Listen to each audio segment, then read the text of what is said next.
Dear audience, you are following the News of America Daily News. I'm editor John Tyson. Today is October 29th. In 2020, there will be the following main news. 1. Coronavirus cases reach single-day record in this state. 2. Fauci, you cannot abandon public health measures even with COVID-19 vaccine. 3. Number of NYC residents getting flu shots skyrockets amid pandemic. 4. Millions of mail ballots not yet returned in key states. 5. Biden and Trump to tangle in Tampa on Thursday. 6. WSJ's Henninger, Biden's candidacy, largely symbolic, Sanders and progressives control Democrats. 7. Joe Biden calls son Hunter, smartest guy I know, amid questions over business dealings. 8. Biden dismisses record economic growth as not nearly enough to dig out of deep recession. 9. California fraud suspects used unemployment cards to make purchases, access cash, authorities. 10. Philadelphia to release police body camera footage, 911 calls in Walter Wallace Jr. shooting. 11. Philadelphia Police Commissioner defends department amid criticism over lack of tasers. First, average daily coronavirus cases in North Carolina reach new high. North Carolina on Wednesday reached a new high in daily coronavirus cases. According to a local report, average new daily cases of COVID-19 reached 2,221 in the Tar Heel state on Wednesday. Local news station WRAL reported. The new high comes after 3 record days in a row. Overall, North Carolina to date has confirmed more than 266,000 cases of COVID-19, including an increase of 2,253 cases on Wednesday alone. Per WRAL, deaths have surpassed 4,200 in the state, while hospitalizations are also on the rise. More than 1,000 people are currently hospitalized with COVID-19, while the outlet reported that the rolling average of daily hospitalizations is at its highest since the coronavirus first affected the state. The news comes as the U.S. late last week recorded more than 71,000 new coronavirus cases, marking the highest single-day increase since July. Dr. Mark Siegel said, "We must conquer our fear of COVID-19 in order to help us defeat it. As I describe in my new book COVID, The Politics of Fear and the Power of Science. Fear is far more all-consuming than the rational strategies we use to combat it. In my book, I discuss a journalist friend with type A blood who has called me at intervals throughout the coronavirus pandemic. She is petrified each time the news media report on a study that indicates her chances of getting COVID-19 and becoming severely ill may be far greater than for someone with type O blood. Susceptibility is based on interactions between the virus and the infected person that are still being studied. In the meantime, knowing that she has type A blood, my friend's perception of her personal risk is far greater than her actual risk. Because of her fear. Fear confounds, dilates, and complicates our reaction to COVID-19. And it interferes with our perception of the science as well. My friend fears that every tickle or cough she experiences is COVID-19. She has a young son at home and she worries for his future. I have done my best to reassure her. But this reassurance becomes more difficult each time there is a new study. The coronavirus that causes COVID-19 is highly transmissible, but the impact it has on the body varies considerably from one person to the next. It is this unpredictability that scares us the most. Though we have learned that COVID-19 predominantly causes an inflammatory blood clotting response in the obese and the elderly, and also poses a higher risk to people with certain medical conditions, such as diabetes. We have also learned that a short course of the disease can lead to unexpected complications later on in life. Not just to the lungs, but to all our major organs. The microscopic coronavirus is an invisible enemy that can spread easily and can kill us. This combination has transfixed and petrified us for months. And since the disease arrived in the US in a presidential election year, it has inevitably become a major issue in the campaign between President Trump and his Democratic opponent, former Vice President Joe Biden. President Trump assembled a Lincoln-esque team of rivals back in March to inform him about the then emerging virus. They did not always agree with each other, and as we learned more about COVID-19, their advice sometimes changed to keep up with the science. The contrast between the approaches Trump and Biden have taken to dealing with the pandemic is stark. Trump said at last week's presidential debate that we have to open the country. That the US is rounding the turn in the fight against COVID-19. And that we have to learn to live with the virus. As he did after contracting COVID-19. Biden, on the other hand, struck a message of fear. Warning of a dark winter. Biden is not alone. Many scientists echo the former vice president's concern that the worst may be yet to come.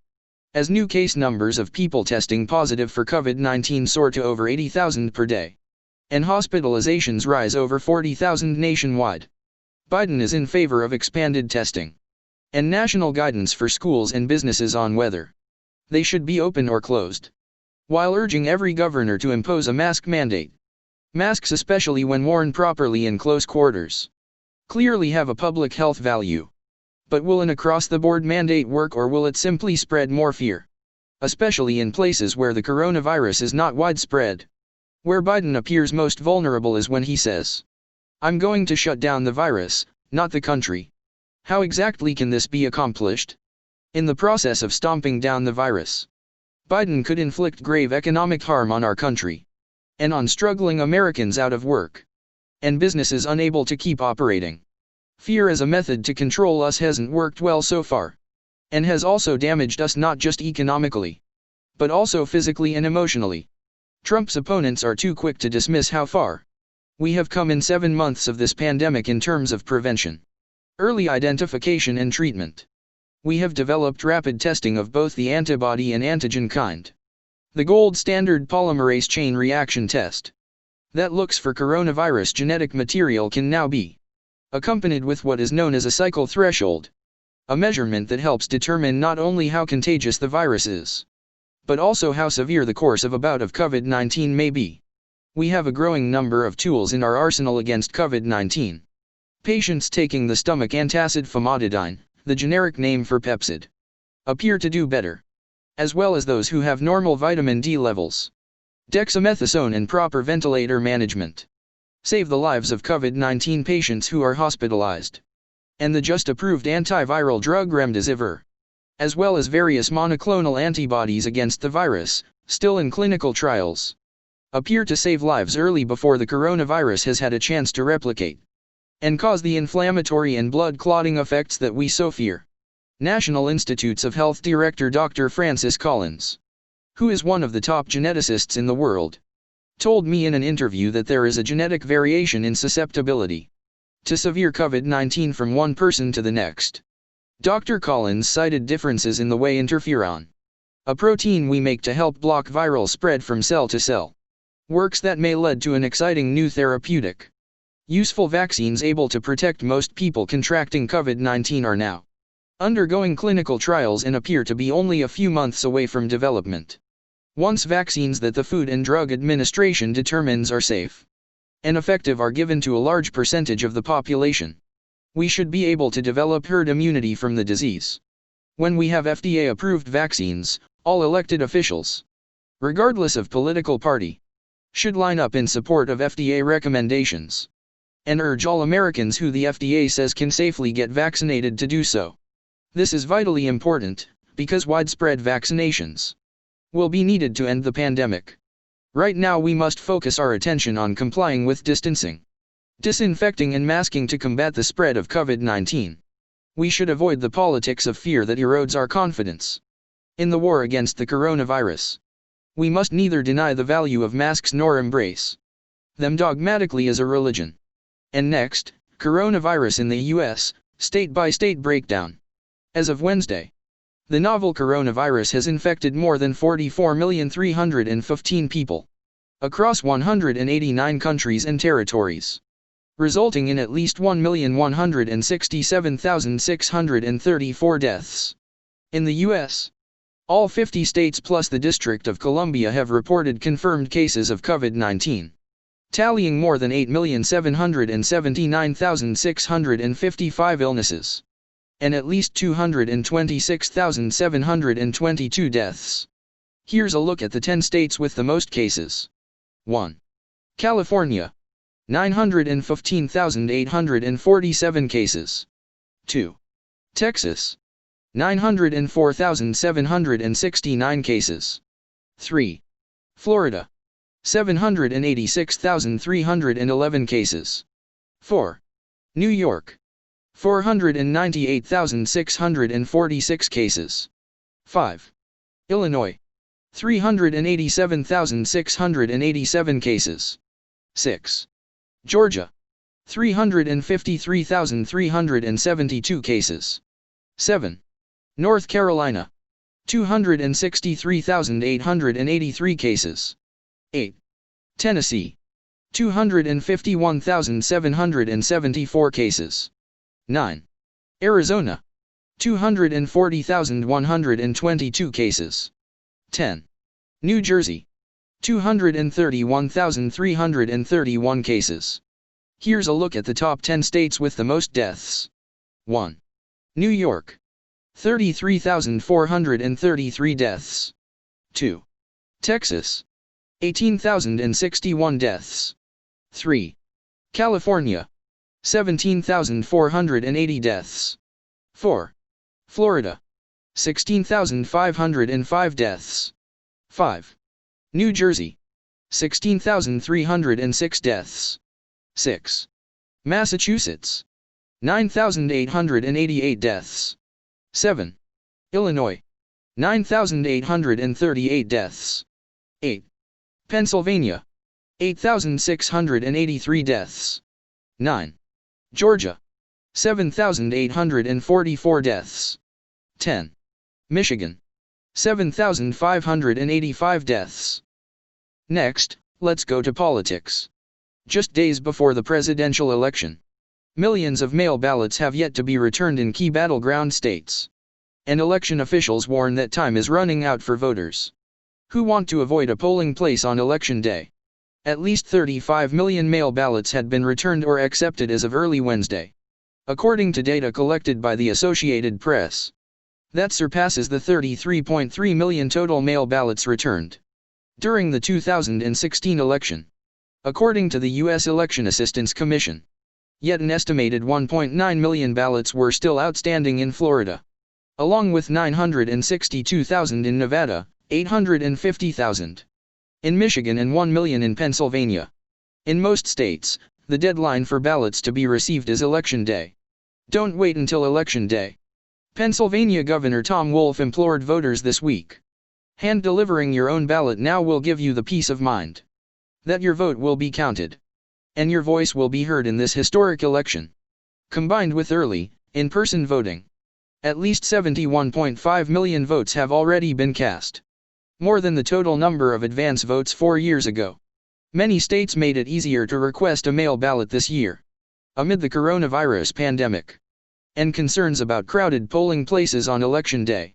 One challenge has been ensuring that voters who are not used to voting absentee return their ballots in time to be counted. Compounding concerns are mail delivery delays that have persisted across the country. Delivery data from the U.S. Postal Service does not offer much assurance that these ballots will reach their destinations if they have not already been mailed. Throughout the fall, as ballots moved through the postal system, the agency has consistently missed its goal to have more than 95% of first-class mail delivered within 5 days. In the week that ended October 16, the most recently available weekly figures, the Postal Service reported a national on-time delivery rate of 85.5%. Postal districts in many presidential battleground states failed to reach even that mark. The district that covers the eastern part of Michigan, which includes Detroit and its suburbs, has had one of the country's worst delivery rates. Just 71.5% of first-class mail was on time in mid-October. Michigan's top election official was among those warning it was too late to try to return a ballot in the mail. She urged voters to use an official drop box or to return their ballot in person at their local election office. We are too close to Election Day, and the right to vote is too important to rely on the Postal Service to deliver absentee ballots on time, Michigan Secretary of State Jocelyn Benson said. This year, Michigan has deployed hundreds of drop boxes across the state. The state's ballot deadline is 8 p.m. Election Day. The same deadline holds for Wisconsin, after the U.S. Supreme Court rebuffed a Democratic effort to extend it. In the state's April primary, some 80,000 ballots arrived after Election Day. Voters in the state appeared to be heeding the call to return ballots early. With only about 287,000 ballots outstanding out of some 1,8 million that were sent. That amounts to roughly 16% yet to be returned. Nevada voters have more time to return their ballots, which are not due until November 10 if postmarked by Election Day. There, an estimated 962,000 ballots were still outstanding as of Wednesday. Although it's unlikely all those will be returned, because the state decided to send a ballot to all 1,7 million active registered voters in the state. Some voters will choose to show up at the polls or just not cast a ballot. In Florida, 4 million of a record 6 million mail-in ballots requested had been returned as of Wednesday morning. The state was on pace to eclipse the return rate of 2016, when 81% of 3.3 million requested mail-in ballots were returned. To be counted in Florida, ballots must be received by 7 p.m. Election Day. We are not necessarily concerned about the number of outstanding vote-by-mail ballots, other than trying to hammer home the message that postmarks will not count, and to get them in our office by Election Day, said Danea Rivera Marasco, spokeswoman for the Orange County Supervisor of Elections. Some voters are still waiting to receive their ballots. Abby Leaf, a registered Democrat, who lives in suburban Philadelphia's Bucks County, checked her mailbox Tuesday in vain for her ballot. She hopes to vote absentee but will go to the polls if she has to. Making sure we have free and fair elections is worth getting covered for, said Leaf, a 46-year-old market researcher from Newtown. In Pennsylvania, the crush of mail-in votes is a record, more than 10 times the number received by counties. In 2016's presidential election, the current deadline for ballots in Pennsylvania to be received is 3 days after the election. But last-minute litigation could move that deadline to Election Day.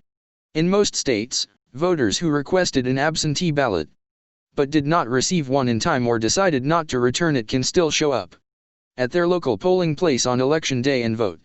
In a few states, these voters could be required to cast a provisional ballot, which will be counted after the voter's eligibility is confirmed, and it's determined that they did not already cast their absentee ballot.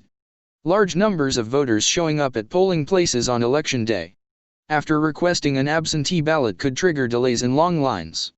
The process for checking in will take longer, and casting a provisional ballot also is more involved. Everything that adds time to that process is going to have an exponential effect down the line, said Lisa Schaefer, executive director of the County Commissioners Association of Pennsylvania, whose members administer elections. So we certainly encourage anyone who's applied for a mail-in ballot to use that ballot as a safe and secure way to vote. Democratic presidential nominee Joe Biden and President Trump hold dueling rallies Thursday in Tampa, Florida, the western anchor of the critical I-4 swing region in the extremely crucial general election battleground state. The president goes first, holding an early afternoon rally outside of Raymond James Stadium, which is home to the NFL's Tampa Bay Buccaneers. The former vice president goes second, headlining a socially distanced drive-in car rally in the early evening. Biden arrives in Tampa after holding a campaign event earlier in the day in Democratic-rich Broward County in southeast Florida.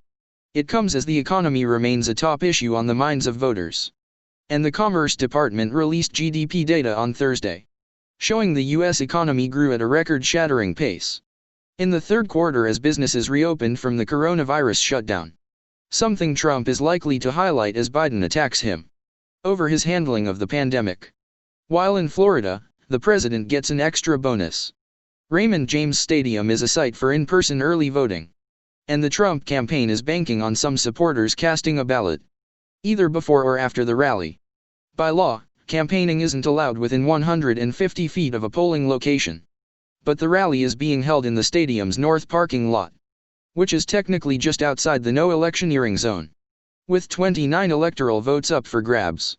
Florida is the largest of the traditional battleground states. 20 years ago, it was the state that decided the presidential election between then Texas Governor George W. Bush and Vice President Al Gore. President Bush won the state by 5 points in his 2004 re-election. President Barack Obama carried the state by razor-thin margins in both 2008 and 2012. Then, 4 years ago, Trump narrowly edged out 2016 Democratic Nominee Hillary Clinton by just over 1 point. An average of the most recent polling in the state shows an extremely close contest between Biden and the president.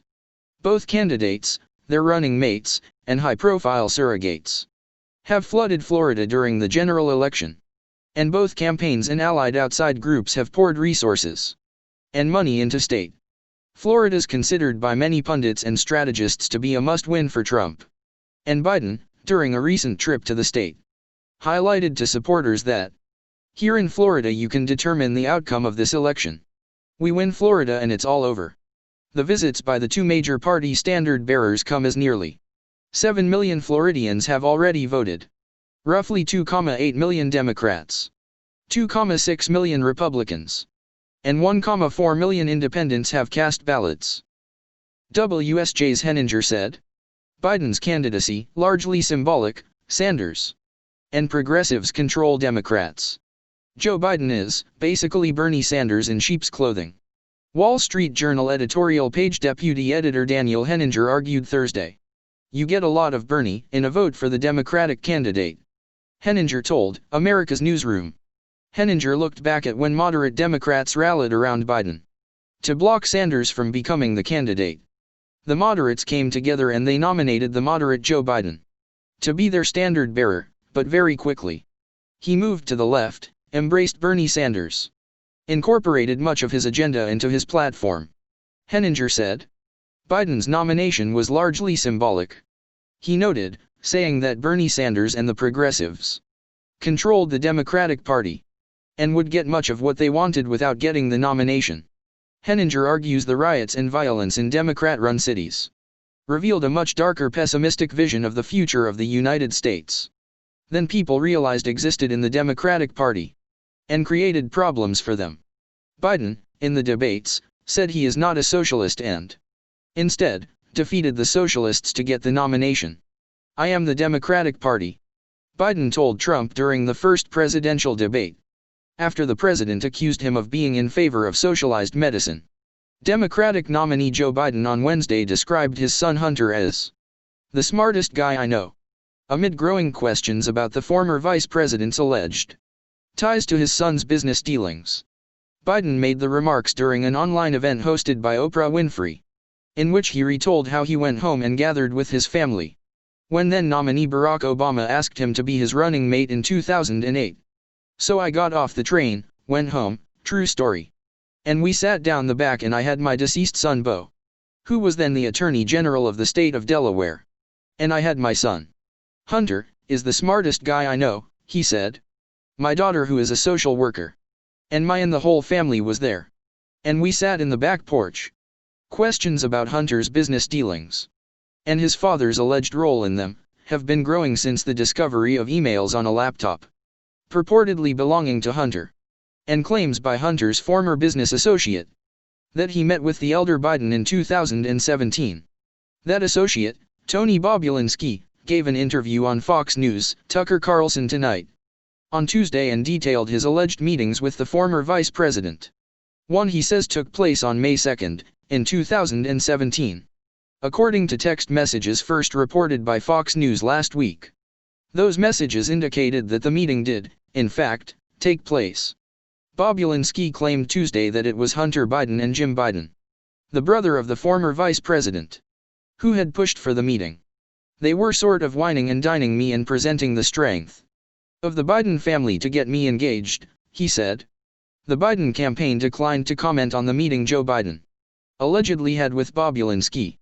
Biden himself has not yet directly addressed Bobulinski's claims on Tucker Carlson Tonight. In 2019, Biden told reporters, "I have never discussed with my son or my brother, or anyone else anything having to do with their businesses. Period." Biden dismisses record economic growth as not nearly enough to dig out of deep recession.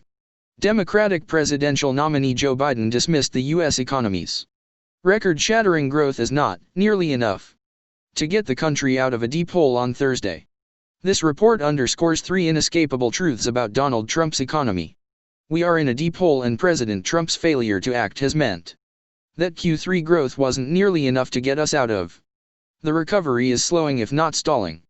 And the recovery that is happening is helping those at the top, but leaving tens of millions of working families and small businesses behind.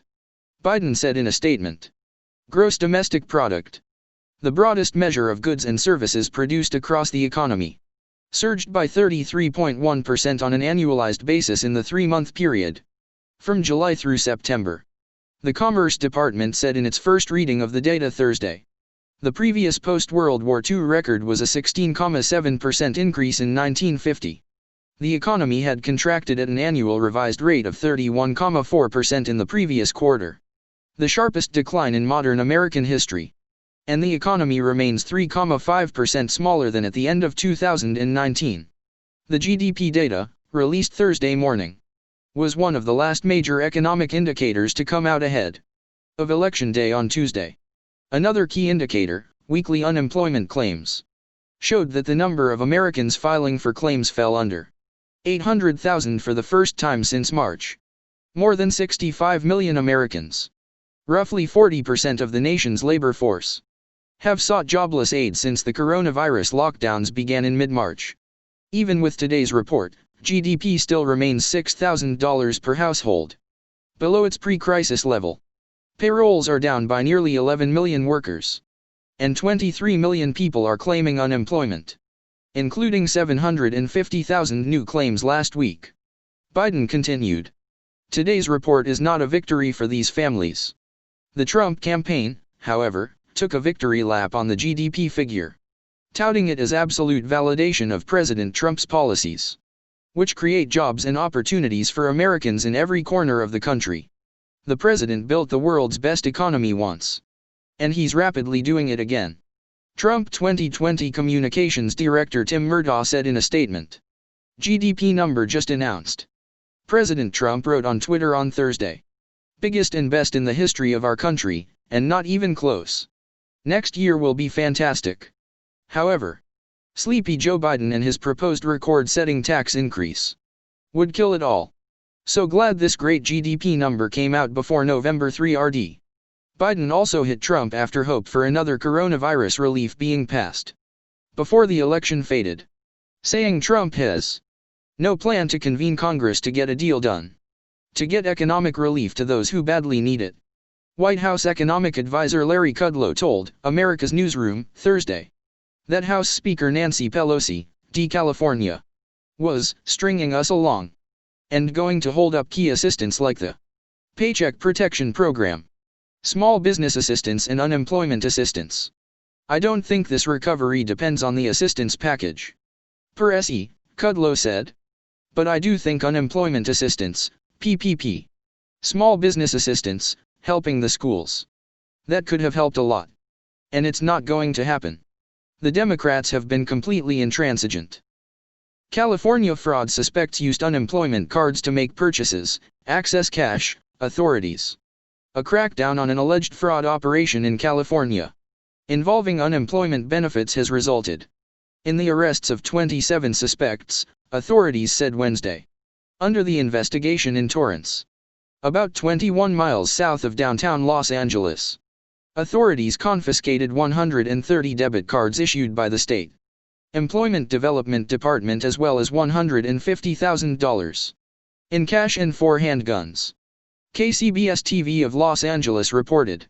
Most debit cards were issued in third parties' names, including identity theft victims, with a value of up to $20,000. Torrance Police Sergeant Alexander Martinez told the station. The suspects possessed numerous cards and would often use the cards to make high-end purchases and make cash withdrawals from ATMs. The arrests have occurred since September 10, the report said. Authorities asked that anyone who received a letter from the ED, despite not applying for benefits, call their local police department. KCBS-TV reported. Next, Philadelphia to release police body camera footage, 911 calls in Walter Wallace Jr. shooting. Philadelphia officials have said they will release the police body camera footage and the 911 tapes in connection with the officer-involved shooting of Walter Wallace Jr., an armed black man reportedly with a mental health history, following 3 nights of unrest in the city and elsewhere in the country. Police Commissioner Danielle Outlaw pledged Wednesday that her office would release the video and audio footage in the near future, but will first meet with Wallace Jr.'s family to ensure they get an opportunity to view the materials first. The city's top cop announced the plan during a Wednesday afternoon press conference with Mayor Jim Kenney and other city officials to go over any updates in the case and detail the impacts of Philadelphia's second night of riots and looting. An estimated 1,000 people took to the streets on Tuesday night into Wednesday, ransacking big-name stores, such as Walmart and Foot Locker. During the course of the night, 81 people were arrested. 23 police officers were injured and at least 14 people were shot, including 2 who suffered fatal injuries, officials said. Also on Tuesday into Wednesday, 9 PPD vehicles were damaged, and the city reported 9 ATM explosions, city officials said. Since the unrest began following Wallace Jr.'s death, police made 172 felony and misdemeanor arrests and reported damage to 17 PPD vehicles. A total of 53 police officers were injured, including a sergeant who was intentionally run over by a pickup truck driver. Outlaw previously said all but one of the injured officers had been released from the hospital as of Wednesday afternoon. Kenney instituted a citywide curfew that began on Wednesday at 9 p.m. and extended through 6 a.m. Thursday. He also said the National Guard would be deployed and was expected to arrive in the city on Friday and Saturday. On Wednesday night, explosive devices were reportedly discovered inside a van near Philadelphia's Center City. Matthew Verisco, special agent in charge of ATF's Philadelphia Field Division, said during a Thursday press conference that 2 people are in custody in connection with the explosive devices. Additional information was not immediately available. Officials previously said officers fired 14 shots during their Monday evening confrontation with Wallace Jr., who was armed and charged at police despite their orders that he drop the knife. The shooting was caught on video. Philadelphia Police Commissioner defends department amid criticism over lack of tasers. Philadelphia's police commissioner is defending herself and her officers against what the city's former mayor called a failure of leadership over the department's lack of tasers for personnel, a topic that has received attention in the wake of the shooting death of Walter Wallace Jr. Philly police officers were not equipped with tasers when they responded to the Monday afternoon 911 call involving 27-year-old Wallace, who was shot and killed after he allegedly ignored orders to drop a knife and charged at police, officials announced earlier this week. Of the more than 6,300 sworn PPD officers, 2,301 have completed the necessary training and currently carry tasers. But the lack of tasers for all personnel has drawn criticism from some, reportedly including the city's former mayor John Street. This is a failure of leadership, Street said, according to CBS 3 Philly. We take 9 months to train someone to be a member of the Philadelphia Police Department. We spend tens of thousands of dollars. It is inexcusable for those police officers to be there without the proper equipment. The only person that you can hold responsible is the leadership of the city. That situation should have never have happened. But Police Commissioner Danielle Outlaw told the news station there has been a line item in the city's annual budget for $900,000 to go toward tasers. According to a late Wednesday report, the funding has been approved, she said. Wallace Jr.'s family has said he was experiencing a mental health crisis when police were called. Officials have not said how many times Wallace Jr. was shot. Outlaw said the officers have been pulled from street duty, but the department would not be releasing their names or any information, such as their race, until the department was sure it would not jeopardize their safety. Neither officer was equipped with a taser or any sort of electric energy device. No one has said, "No, we're not going to give you this money." Outlaw continued, according to CBS 3. Did there need to be some rethinking in how we deploy the tasers? Or the amount of tasers that we were purchasing? Maybe, but to say it's a failure of leadership, I think not only is it unfair, but I think it's really easy to sit back and Monday morning quarterback. Wallace was fatally shot shortly before 4 p.m. Monday in the city's Cobbs Creek neighborhood. He was struck in the shoulder and chest and taken to the hospital in a police car but could not be saved, officials previously said. His family's lawyer said Tuesday they had called for an ambulance to get him help with a mental health crisis, not for police intervention. Wallace's parents said officers knew their son was in a mental health crisis because they had been to the family's house 3 times Monday. His death prompted widespread protests that devolved into unrest, including violence and looting. Officials previously said officers fired 14 shots during their Monday evening confrontation with Wallace, who was armed and charged at police despite their orders that he drop the knife. The shooting was caught on video. Outlaw said the officers have been pulled from street duty, but the department would not be releasing their names or any information, such as their race or ethnicity, until the department was sure it would not jeopardize their safety. Outlaw said during a Tuesday press conference that the department is working to outfit all officers with tasers, but could not immediately say how many officers do or do not have them. Every police officer is not issued a taser at this time. We went back during this last budget cycle. We requested additional funding so that we could continue to outfit our officers with tasers, she said. It was made clear to me upon my arrival here that everyone needs to have a taser or an ECW, an electronic control weapon, assigned to them, she said, noting that many other officers in the department are not deployed with such kinds of weapons. U.S. Attorney William M. McSwain from the Eastern District of Pennsylvania said, during an unrelated press conference on Thursday, that it was unfortunate that the officers were not armed with tasers at the time. It maybe points out the importance of funding the police, training the police and supporting the police, McSwain said, so they have all the tools available that they need to de-escalate the situation. Outlaw said Wednesday the city plans to release the 911 call and body camera footage in connection with Wallace's shooting in the near future. Please like and subscribe to follow the latest daily news. Don't forget to comment your opinion on this newsletter. Thank you for your time. Goodbye and see you in the next news.